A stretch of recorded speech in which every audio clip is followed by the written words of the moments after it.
Like a lab rat that can't shake his cocaine addiction, I mercilessly bashed my power-up wristband against a golden question mark to hear that all too familiar Mario coin sound. It was the spring of 2023, and due to my interest in architecture and video games, and with the generosity of the Architects newspaper, I got to fly out to Los Angeles and write about the architecture of the brand new Super Nintendo world at Universal Studios Hollywood. It was challenging and fun, and I was lucky enough to be joined by my friend, photographer Iwan Baan, who looked on in curious but loving horror as I bathed in the dopamine fountain of nostalgic immersion. Super Nintendo World at Universal Studios Hollywood isn't just a new theme park in Los Angeles. It is somewhat of a time machine that transports me to my basement circa 1993. Back then, the air was filled with 16-bit music and feral screams which only abated when Mom's magic words echoed from upstairs proclaiming, "Dinner is ready." So those are my personal memories, but for the collective memory of like safe domestic leisure space is an important aspect of contemporary gaming. For everyone who visits the park, they've played Super Nintendo in various locations. From the original Mario Brothers to Mario Kart 8 now on the Switch, it's like their couch or an airport or their childhood bedroom or something that no longer exists that maybe a parent or guardian made for you.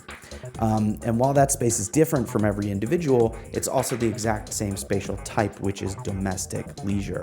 That shared domestic leisure space is the secret sauce that's physically deployed to create an immersive theme park environment, which invites investigation as a place of architectural inquiry. And that is exactly what we're going to do in this video. So let's get to it. My name is Ryan Skavnicki. I'm a professor in and coordinator of the Virtual Architecture program at Marywood University. Welcome to The Extra Office, a YouTube channel about my research, thinking, and whatever else comes of it. Super Nintendo World opened to the public in February 2023. The first difference you'll notice is that most realms in Universal Studios blend together so that a casual stroll consists of popping in and out of them at regular intervals. In short order, I can face Moe's Pub from The Simpsons, gaze up at Hogwarts Castle, and appreciate Gru's house down the street. Yet, the Super Nintendo World is sort of barricaded into a synthetic gully with high walls that extend up to block views of the rest of the theme park itself and the surrounding California mountains.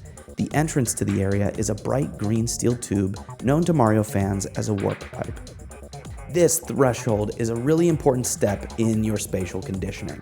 It might just seem like a funny way to do a door in a theme park because it comes from the game, but the green pipe isn't just signaling you entering the park. It also tells you that you are leaving the other world behind, an important distinction because it flavors that particular threshold with context. This could be the single most important physically built threshold from virtual space for that reason. I'm doing a whole series on that and 9 other virtual spatial typologies I've identified in my research. After emerging from the warp pipe, a visual feast unfolds. You enter the area essentially at the bottom of a bowl, and this bowl uses an architectural technique we will call flatness to create a strong and overwhelming view, welcoming you to the park as you step out of that threshold, allowing you to have a moment of wonder, gazing at all the opportunities and things to explore before you. Flatness is the name of the design technique to masterfully achieve complex visual immersion on such a small site. Bowser's Castle, Cool Cool Mountain, Princess Peach's Castle, Dry Dry Desert, and Toadstool Cafe are all woven together through a series of suspiciously green hills. These each function as different storefronts lining a central mushroom-themed seating area. And high billboard-like walls of even flatter landscapes are staged between these lands. The architectural elements painted to replicate low-resolution graphics retain the shading from those original items, which brings the cartoonish delight from screen to real space with photogenic effect. Animatronic characters from Super Mario like Goomba, Yoshi, and Koopa Troopa twist, bumble, and hop along the ledges in movement patterns familiar to the games, thereby multiplying the assumed depth. Now, importantly, this flatness can be accessed and broken. The line for Bowser's Challenge takes you up to an exterior balcony where the activities below can be observed, the mechanisms that power the characters examined, and views of the surrounding Hollywood Hills opened up. This instills a curiosity to find other such places, and I did so by locating a staircase off the beaten path and heading skywards. That summit revealed a small minigame area equipped with binoculars which visualized augmented reality interactions with the unaware guests below. So nostalgia, of course, runs wild here. Mario was created in 1981 and has had many updates since the first appearance in Donkey Kong as a bundle of pixels vaguely resembling a mustached plumber.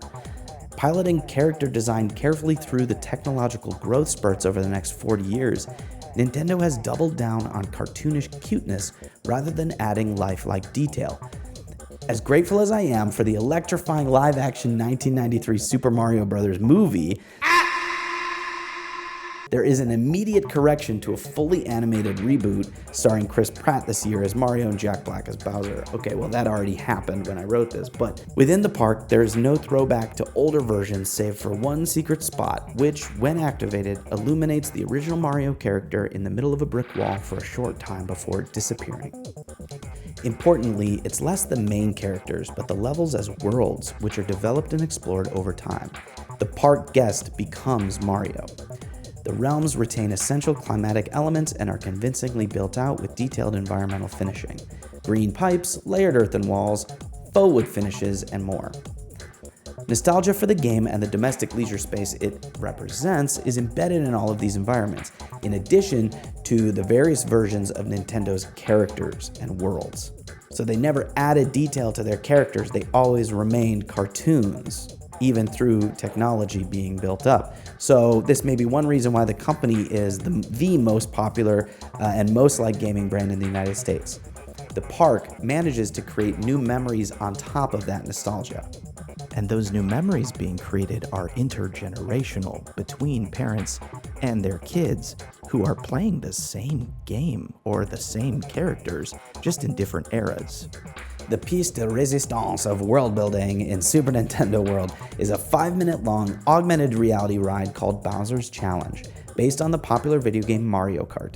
It has sold 169.59 million copies in total, giving it the Guinness World Records of best-selling racing game. This is not just a ride, but an interactive race that moves through iconic levels in the series and awards points for shooting shells at augmented reality enemies.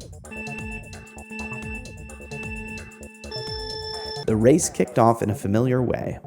Iwan and I launched from inside Bowser's castle with gray stone block walls, huge chains, and a giant portcullis. Next, we speed under the castle to find a swath of bright green plumbing pipes sporting an infestation of piranha plants. An underwater level follows. Riders are puffed with warm mist, expertly injecting a new sense into the equation. Capped by a mini-boss encounter with Fishbone.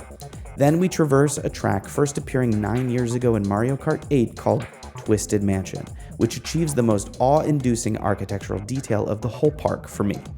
A red carpet path split down the middle by a banister, which later twists up opposite sides of the walls like the bifurcated tongue of a fiendish serpent. The ride concludes with a trip down Mario Kart's famous Rainbow Road. This magical place is plagued by gamification, a process set into motion by Miyamoto and the very first Mario games, which rewarded success with virtual coins. You are close to closing your rings for today, my iPhone nags. Gamify your weight loss, a fitness app beckons me from my Instagram ads. You've earned 34 points with this purchase, the self-checkout machine exclaims. The use of rewards and fake currency has been around since the inception of casino chips as a way to abstract real money into tokens. Super Nintendo World is overrun with the constant ka-ching of coins. Guests can earn them while riding Bowser's Challenge and through various interactive mini-games around the park. You can't participate unless you buy this otherwise useless $40 wristband, which has a kind of snap thing,